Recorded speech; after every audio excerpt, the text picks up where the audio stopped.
you're doing everything right. You're eating better, you're moving your body, you're trying to take care of yourself, and you're exhausted. Not just tired, but like bone deep, can't think straight. Who even am I? Exhausted. And nobody is talking about why. Today, we are. This is hormones, hot flashes, and horrible sleep. And we're about to get into everything that your doctor doesn't have time to tell you. Your girlfriends are too embarrassed to bring up, and your body has been desperately trying to show you. So stick with us, and this one is gonna change things. Why do we keep going back to quick fixes, even when we know they don't work? Welcome to the Coach's Hotline. Glucose, grit, and grace. Real talk with coaches, no sugarcoating. We're here to help you ditch the diet cycle, stabilize blood sugar, and finally feel at home in your body. Because health isn't about restriction. It's about freedom, energy, and confidence. Let's dive in.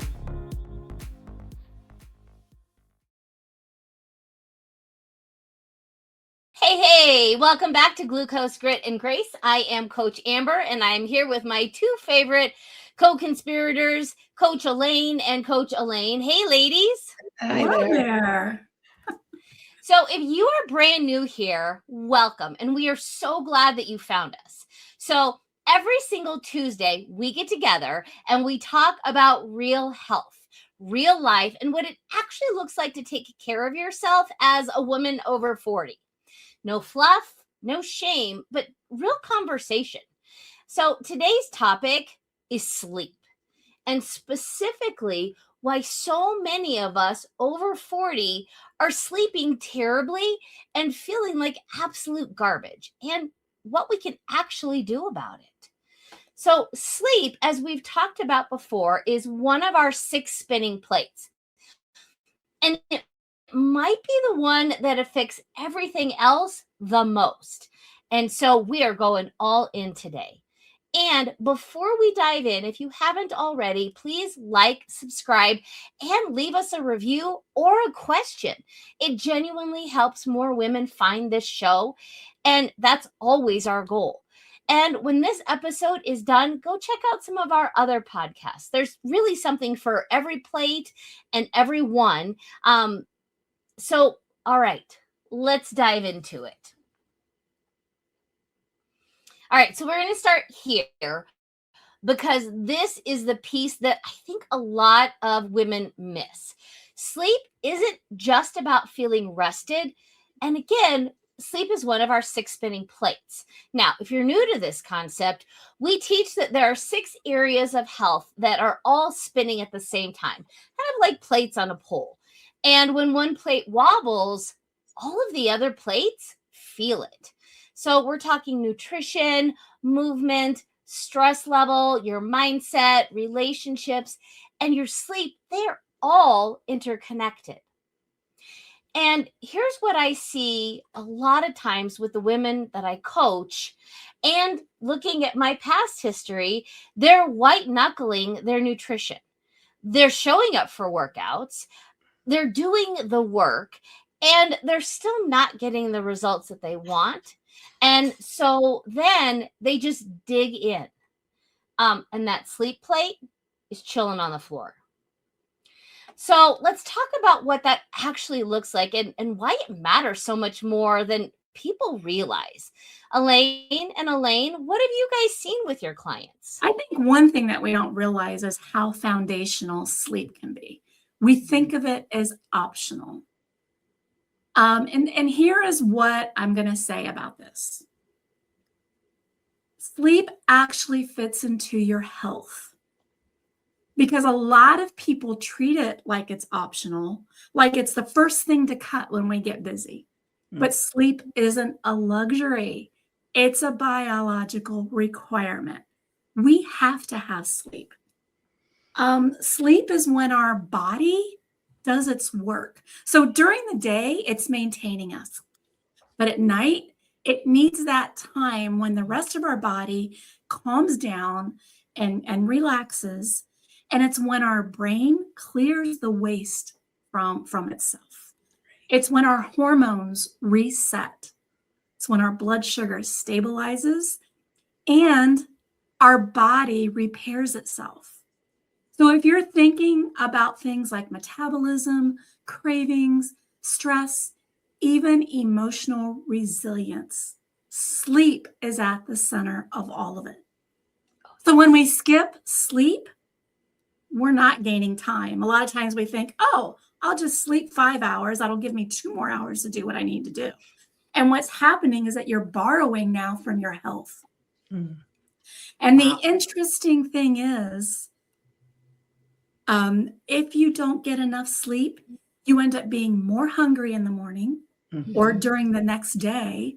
You have less energy because you're tired and your body hasn't had time to recharge. You make worse decisions when you have to make them during the day, and your body is trying to catch up. So we shouldn't think of rest as I earn the right to rest or to take a nap or to sleep a full 7 to 8 hours a night. Sleep is actually what allows everything else to function. So instead, and I really like this, so instead of asking, do I have time to sleep? The better question is, can my body afford not to sleep? Wow, I That love is that. I love powerful. I need to write that down. But anyway, but yeah, because we cut things out and we're just forsaking our body for that. Yeah. And while we may not see it, we physically will feel it, but may not realize it. Right. And they say that studies have started to show that a bad night's sleep is as hard on your blood sugar as being a diabetic. So it raises your blood sugar. So you start the day with imbalance. And that's why you have the cravings and can't make decisions and have the brain fog. And yet, you know, it probably starts in college when we're like partying and cramming and, you know, all of that stuff, and our sleep patterns get disrupted. And then we have kids and our sleep patterns are disrupted. So I think the habit is to have poor sleep, and the standard is to be tired, right? So we need to flip that, I think.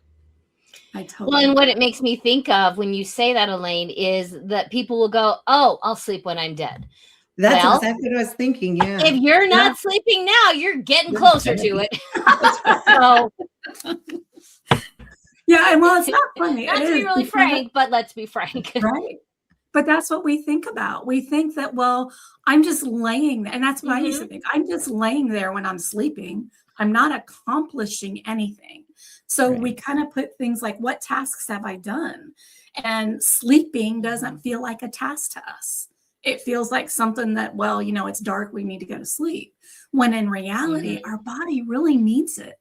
So that we can reset. Really does. So important. They've done studies on people that have gone like 3 or 4 days without sleep, and their cognition, their brain function, I mean, it turns them into crazy people. Yeah. So, you know, because, and also if we don't sleep, we get closer to dementia, because sleep, like you were saying, Elaine, sleep is when our body cleans out, right? So that's when our brain is cleaning out too. It's organizing what's happened. It's organizing our thoughts and our actions and kind of filing everything away. And if we don't sleep, it's like walking into an office where everyone has like thrown the files all around, right? And nothing makes sense and nothing is in order, and our bodies can't catch up with that. Yeah. And that's the one thing that I kind of see is that your body's trying to do it. It's trying to catch up. It's trying to do its best, but how can it catch up when you're already behind? So. I have kind of an analogy that just popped into my head, and I'm definitely dating myself. But do you guys remember Fraggle Rock? Yeah. So it was on HBO in the 80s, and they had these little green men that were like construction workers, and they were called, I think they were called dozers.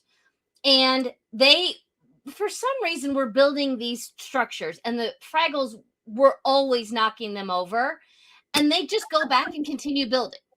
And so what I picture in my brain is during the day, I've got these dozers in my body trying to keep my blood sugar regulated and things like that. And then when I lay down to go to sleep, they're like, okay, boys, let's head over to the brain. Let's clean that up, But if I didn't sleep long enough and I didn't give them enough time to clean up my brain, then some are here trying to clean up, but most of everybody's gone back to the blood sugar stabilization. Right. And that's why we struggle to catch up, because we're splitting our body's capacity to heal. Yeah, absolutely. So, but that's what I always picture in my head. So totally forgot about Tiger Rock. That was something my son watched. There you go. Now I am dating myself. Okay, so now I want to get into the why, because I mean, really, this is the part that nobody told us, and honestly, it changed everything for me. Once I finally understood the impact that sleep has. So let's be real, our bodies as a 40 and some more is not the same body we had in our 30s, right? And I know we've heard that, but what does that actually mean for sleep? What it means is that our hormones, our estrogen, our progesterone, our cortisol, our melatonin, they're shifting. And if you heard me say melatonin, yeah, that's not just something we take for sleep, but that's actually something that our body produces. Yeah. And so we can actually go down a rabbit hole later about why melatonin, taking it is not the best thing for you. But these are all hormones, and they're deeply involved in your sleep cycle. So when they start changing, which we all know, being women, as we get older, they're going to change. Our sleep changes with them. And so the hot flashes that you experience at 2 a.m., the anxiety that truly hits out of just nowhere, the lying in bed staring at the ceiling fan with a brain that won't turn off, that's not you being broken, but that is hormonal shifts in your body that I don't think anybody properly warns us about. No. So we're going to break it down. Coaches, do you want to kick off some of the hormone pieces? Sometimes wonder, and again, we've talked about how it helps stabilize our blood sugar. And one thing I found when I found this lifestyle is what I thought was hot flashes was actually my blood sugar being dysregulated. It was a raise in my blood sugar. So sometimes I wonder if you were, or if I was, and I didn't necessarily wake up at 2, and well, I guess I did. Now that I think about it, years back. 2 or 3. But was it because I was having a very carb-heavy snack before I went to bed? And so my blood sugar was spiking and it was dropping. It was all over the place. But again, that's hormones. Mm-hmm. So, it may not be necessarily related, and maybe part of it could have been because, like you said, Amber, nobody explains this to women, about the difference between all the different hormones that are going on and the hot flashes and not being able to sleep. Nobody really explains that to us. So we're kind of on a mission to find it out ourselves. But I also feel like even with the doctors, it's kind of an educated guess. They're like, oh, you have that. Oh, you have that. Oh, you must be in perimenopause, or you must be in menopause, but like you were saying, and we know this from the work that we've done, there's so many factors that also have those symptoms that I think it's really easy to be misdiagnosed or like pre-diagnosed before it's actually time. Mm-hmm. Yeah. I know the first change I noticed when I started eating to balance my blood sugar was my sleep. I would close my eyes at night and then I would wake up and I would think, oh, great, it's probably 12 or 3 o'clock, because that was my habit to wake up either at 12 or at 3 o'clock. And I would look at my clock and it would be like 6:20 and my alarm would go off at 6:30. And I'm like, that is the weirdest thing. It's just, that was the first effect that I had. And so now when I find that my sleep is off, that's the first thing I go back to is how am I eating and how am I balancing my blood sugar? Because that was the first change I saw when I, the first 2 weeks that I started eating this way. Yeah.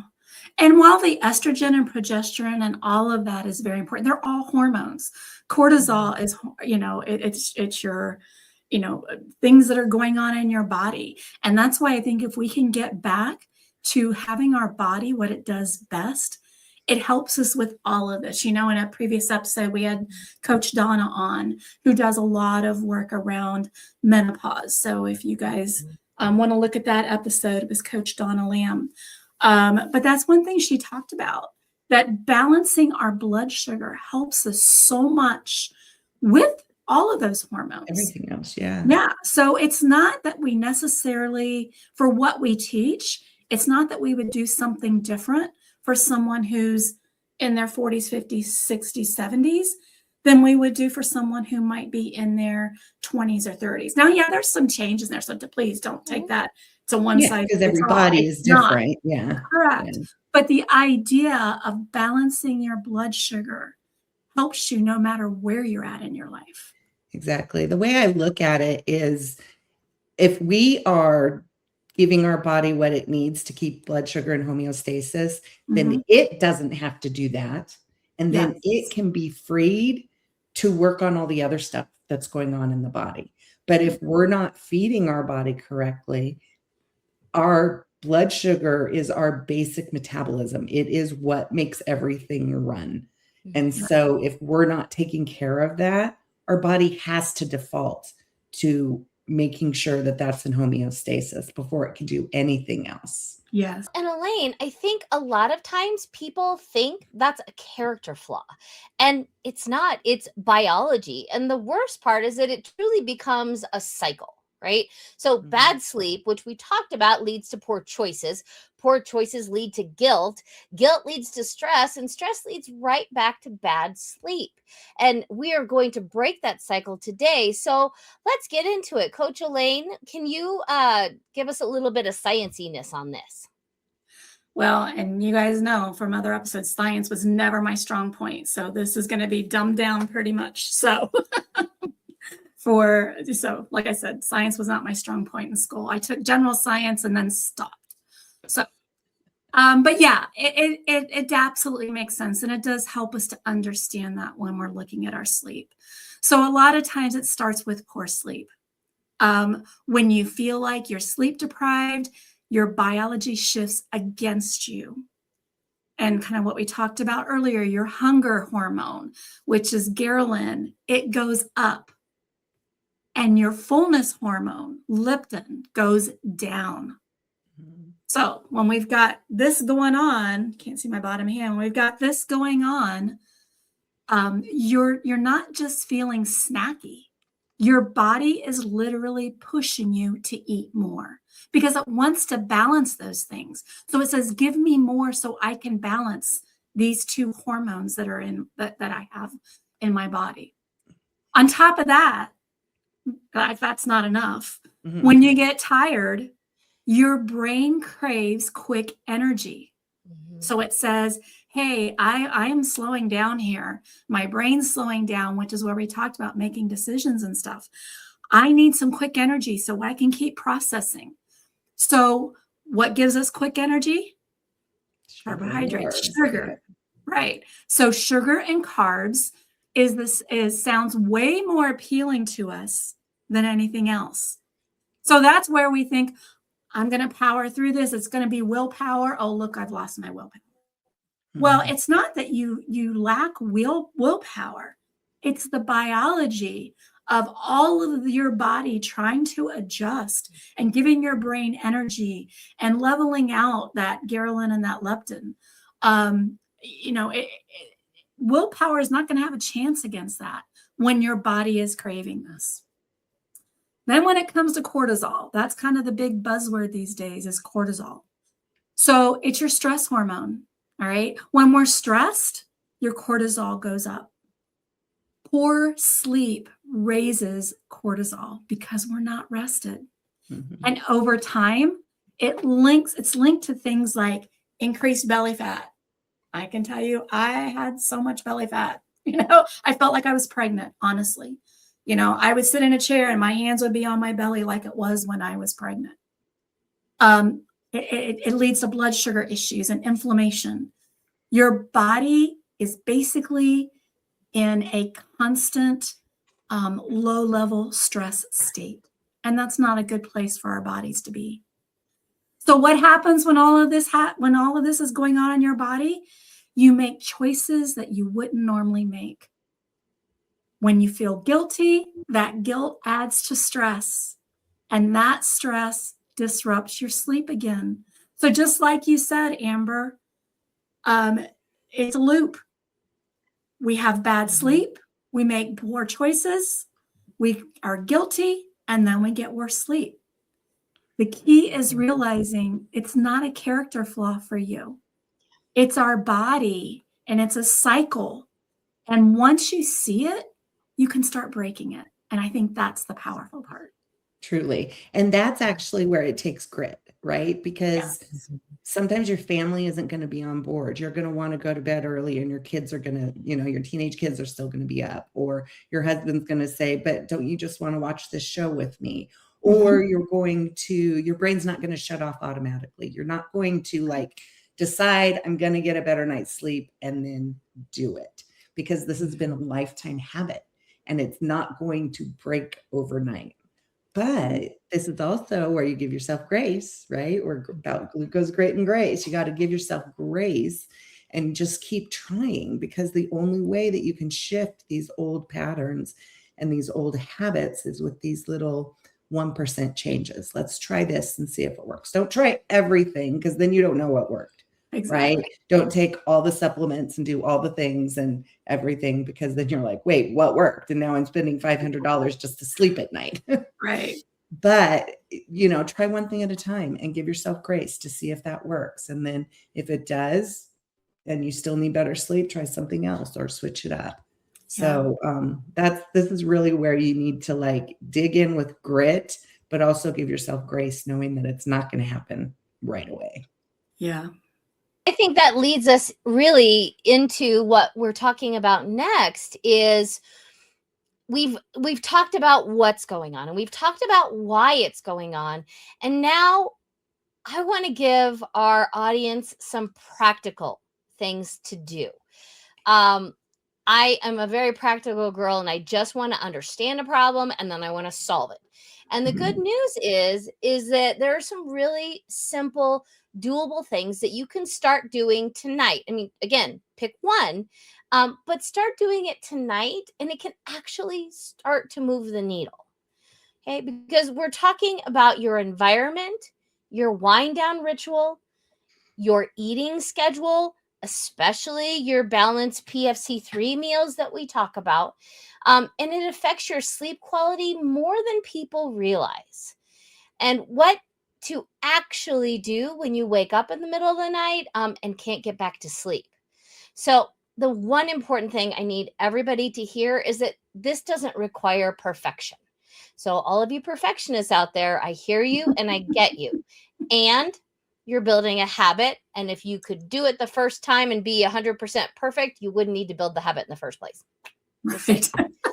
So again, do not overhaul your sleep. We're picking one thing at a time. So let's give you some tools.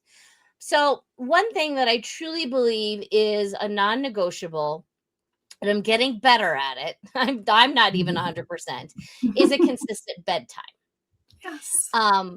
The other thing that I have found is a cool, dark room.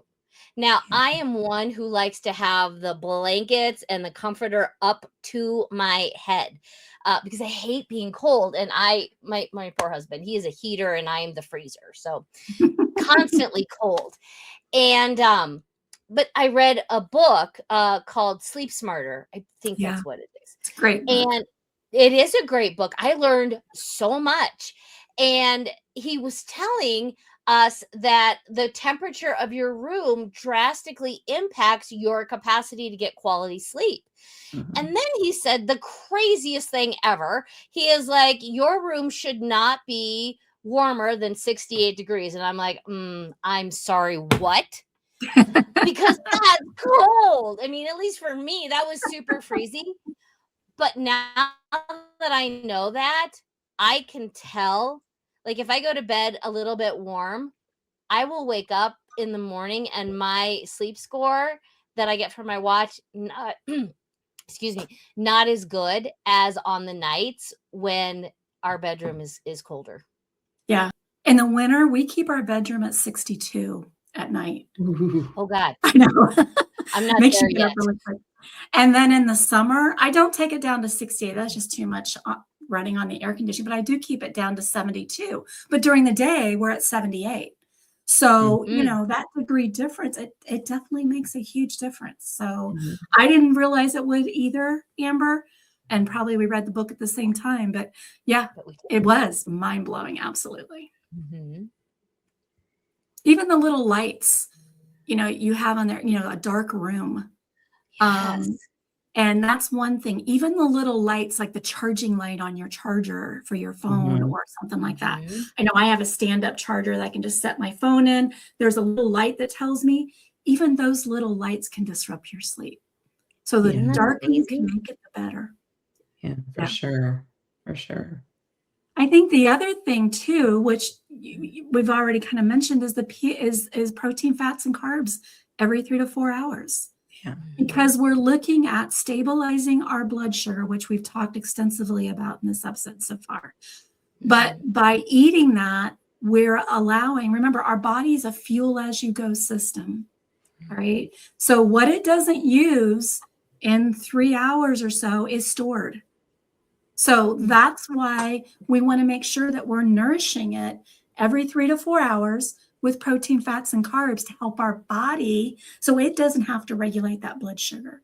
Now we're regulating it through our food. So I think that's really important too. And that stops, I can tell you, when I started doing that, that stopped my 3 a.m. wake ups. I used to think it's because I had to go to the bathroom.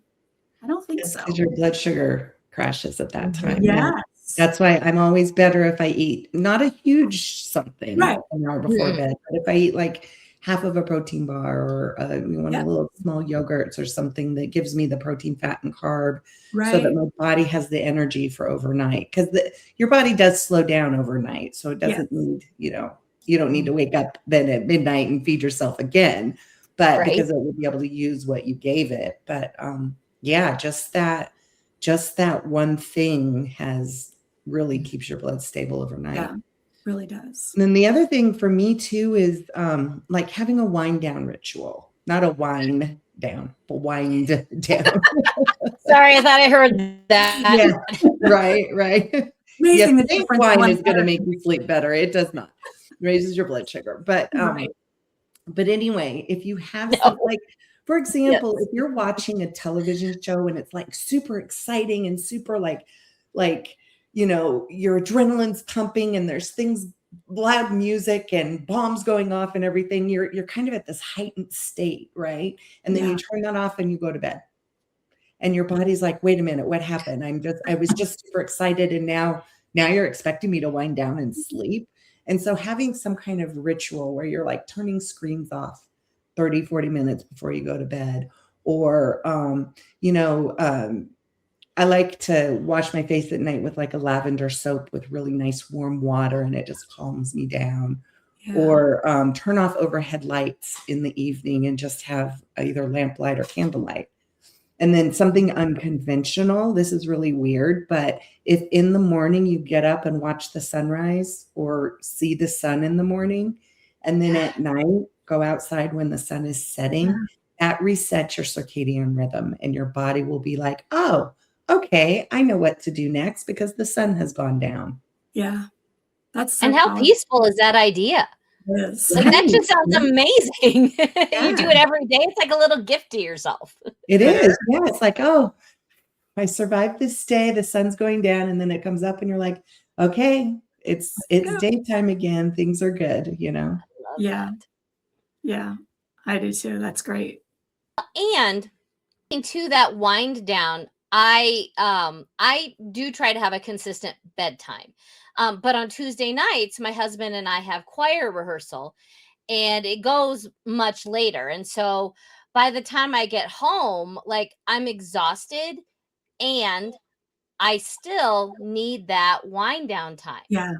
Which I find amazing and interesting because I do feel tired, but I do need to give my brain the chance to go, okay, we're home. Yep.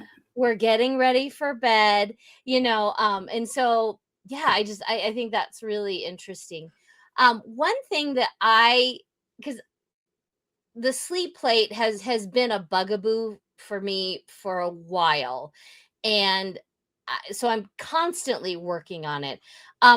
But taking magnesium, and like my husband and I take a daily magnesium glycinate supplement, but this is actually lotion that when you put it on your skin absorbs directly into your bloodstream. And the one that I have has lavender essential oils in Mhm. it. And that has really made a dramatic difference as well. And so when you're considering supplements, rather than giving yourself melatonin, which is something that your body makes on its own, try magnesium, because I think almost everybody, unless they are intentionally not, are magnesium deficient. Yeah. Right. And it Yeah. does so For many sure. wonderful things in our bodies. We could even do like a whole episode on all the great things that magnesium does. But just suffice it to say, it's a good one for sleep. It is. Although we're not doctors and don't give medical advice, we are That's learning also from true. our own experience. This is just personal account. It helped me. Thank you. I'm going to say that magnesium absorbs better if you take it with vitamin D as well. And most of us are vitamin D deficient as well. Yeah. So. That Yeah. is also accurate. And there's 3 different kinds of magnesium. And you mentioned magnesium glycinate Mhm. Glycinate. for sleep. Yeah. Mhm. Yeah. And like you said, I think we could do a whole episode on magnesium because I know there's And they been absorb differently in our bodies. Not to get so like sciencey, but there are some magnesiums that just don't absorb. They're usually Right. the less expensive ones. They don't really absorb, so you're kind of taking a vitamin for the sake of taking a vitamin and not really getting the benefit out of it that you're looking for. So my advice is to do your research. Yes, Is to really definitely. look into the type of magnesium that you're interested in taking and what it does. To your point, if you take it with vitamin D, it absorbs better. So I would just do your homework on that one. Yeah, Mhm. absolutely. Then one of the other things too to help you with your sleep, kind of one item you might want to take away is movement. When are you doing your exercise? Or are you Or exercising? are you exercising? Good point. Also true. Because part of that is, I know I exercise in the morning. One of the main reasons is I like to take 1 shower a day. So I get my exercise in, I get a shower. When I had shorter hair, it wasn't such a big deal. Now that it's a little bit longer, it's like, I don't want to have to do this twice a day.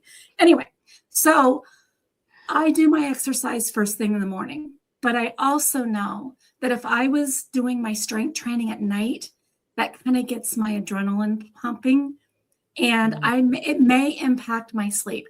I can't say it does, but for some people it might. Mhm. But I can say if I take a nice walk at night, that actually helps kind of part of that wind down before I'm kind of settling in for the night. So I think you have to look at the movement and the timing for your movement.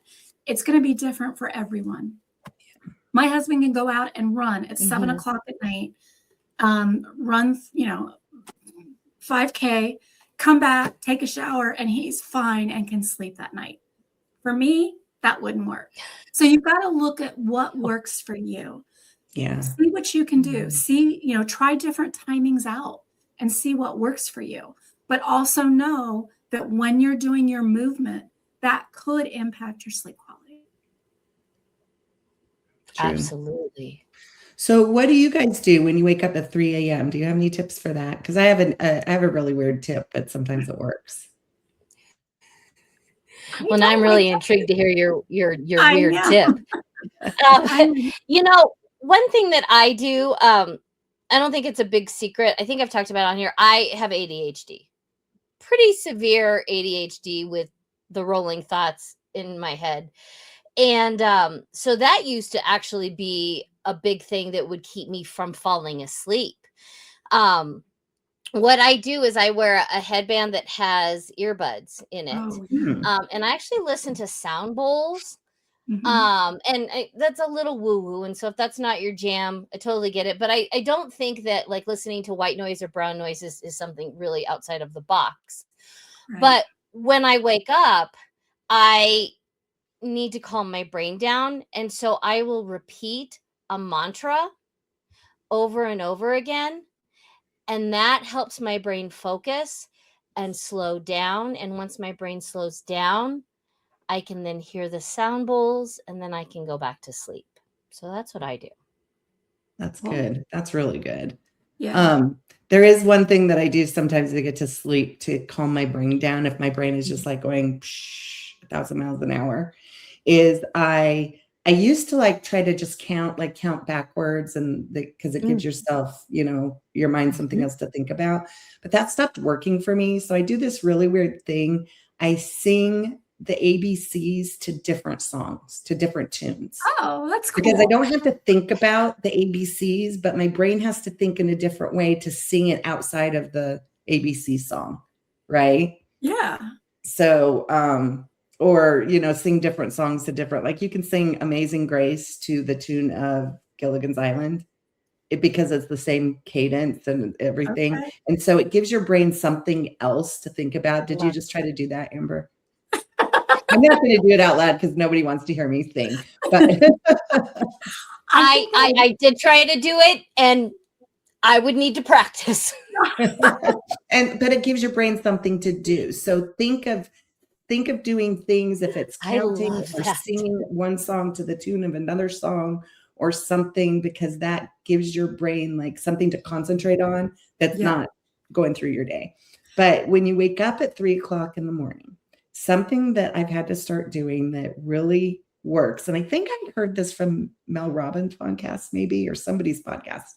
But so if you're laying there with your eyes closed, I'm not going to do my eyes closed because you won't be able to see, but your eyes will be closed and you're going to look up, look down, look up, look down, look up, look down like 3 times. Then you're going to look from left to right 3 times. And then you're going to move your eyeballs from right to left 3 times. And then you're going to go in circles, clockwise and counterclockwise. And if you do that, it's another way that like, it's kind of like being a baby and rocking, because when you're rocking a baby, the baby's eyes don't move, but their body's moving. And so it's a soothing thing. And 9 times out of 10, it will work for me. I might have to do it like 3 sets, but Right. generally it will work for me. One of the things that I found, because I don't really wake up at 3:00 in the morning anymore, which has been awesome. It's been great. But like last night, I was up a little bit later because I know totally against what we've just been talking about. But anyway, I didn't get to, no, that wasn't it. I actually fell asleep on the couch last night. So Oh, when I got up, I went to go to bed and I was laying there going, I can't go to sleep. I can't go to sleep. And something that I learned a long time ago, it's kind of like, I guess, like a meditation thing, is clear your brain.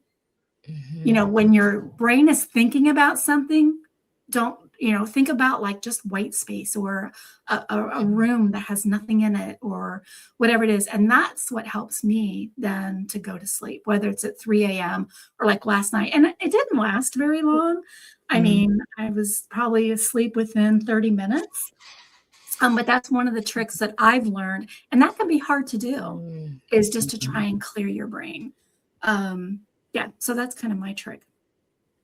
those are good. Well, and I think what I'm hearing from really all of us is that you want to engage your brain, but you don't want to stimulate your brain. So if you get up at 2:00 in the morning and grab your phone and you start scrolling Facebook, you're stimulating your brain. If you're Yes. thinking about what happened earlier that day, that's stimulating.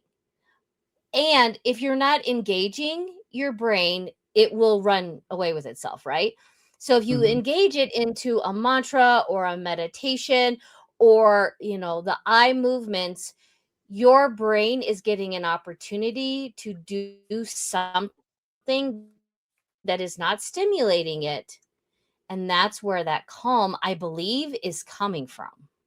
Okay, we are coming to the end, ladies. But before we go, I want to do our takeaways round because I know some of you are driving, doing the dishes right now, and I want you to walk away with something that you can actually use. So, what is one thing that you've taken away from today? Elaine, you go first. Okay. So I've always actually protected my sleep because of autoimmune. When I started, it really helps me heal with autoimmune stuff. But there's still some stretches where my sleep is just horrible, or it's not as good. And stress is generally my biggest sleep stealer. So for me, a good night's sleep actually starts with an organized day where I've like gotten up, done what I needed to do, spent my time exercising, filled my cup up, whether it's emotionally or socially or, mentally, whatever. And then I can go to bed knowing that I've done all I can do today. And that makes it easier for me to sleep. Yeah. I think for me, it's kind of what I alluded to in the beginning is sleep is non-negotiable. I need to have my 7 to 8 hours of sleep. My sleep time is not lax time. It's not lazy time. It's actually time for my body. And I used to think that, oh, well, I can take away and not sleep because, what's sleep doing for me? I'm not getting anything accomplished. So mine is that it is accomplishing something. It may not be something I can it's tangible that I can touch. But in the meantime, it's going to help me to be more productive the next day or in the coming weeks. So that's my big takeaway is that sleep is non-negotiable. And which is kind of what you said too, Elaine, but also the fact that I'm not going to get more done just because I slept 2 less hours. So, in fact, you're likely to get less done. Exactly. You just waste those 2 hours. You could have been sleeping anyways. That's right. And I probably would have felt better. Right? Oh, 100%. Well, and my takeaway, kind of to piggyback off of you, Elaine, is that sleep is not a luxury. And so think about your phone, right? When it's low on battery, do you go, okay, I will charge you later? No, because if you charge it later, it's going to die, right? And so when your phone needs charging, you recharge it. And my husband actually came up with this picture analogy, but he's like, how when you lay in bed, it's kind of like when you lay your phone on top of a table charger. And so your body, your brain needs to recharge daily. And so that's what sleep is your body's opportunity to recharge so that you can be amazing the next day. Yeah. And like charging our phone isn't a luxury, it's a necessity. So is sleep. And that's why it's one of our 6 spinning plates, because it is so critical to everything. So I want to challenge y'all this week, because we don't just talk about things on this podcast, we do them. Like, we're doing this, and we'd like you to join us. So I want you to pick one thing, just one, that you learned from today, and I want you to try it tonight. Maybe it's putting your phone down 30 minutes before you go to bed. Maybe it's making sure your last meal of the day is a blood sugar balanced meal, so that your blood sugar doesn't crash at 2 a.m. Maybe it's just giving yourself permission to go to bed earlier without any guilt. Yes. Because again, rest is productive, it's healing, and it's a part of the work that you do to be able to use your brain and your body effectively. So don't do everything all at once. Just pick one thing and make that 1% progress. All right. So before we go, I have a very important ask. If this episode helped you today, if you learned something, if something just clicked, if you felt seen for the first time in a while, please share this episode with someone who needs it. If you have a girlfriend who's always tired, a sister who swears she's fine, but you know she's not sleeping, that woman in your circle who's working so hard and wondering why she is still stuck, send it to her. You might not know it, but that may be exactly what she needs today. And while you're at it, go ahead and hit subscribe if you haven't already so that you never miss another Tuesday episode. And then go out and check out some of our episodes. We've been covering tons of different topics. We've got some amazing guest coaches, and there's a little bit of something, if not a lot of bit of something, for everyone. So the links are going to be in the show notes. And Elaine, any final words before we send these beautiful women off to take a nap? Take a nap. I think my final words are: sleep is not stealing your time. It's setting you up to use it better tomorrow. So go to bed. Exactly. The Instagram, the Netflix, even a podcast will still be there tomorrow. So turn it off and let your body clean itself while you get a good night's sleep. We love you. We appreciate you. And we will see you next Tuesday. Until then, take care of yourself. Make sure all 6 of your plates are spinning. And if they're not, grab one plate and let's start spinning it one at a time. Good night, good morning, good afternoon, wherever you are. We'll talk to you later. Bye. Bye.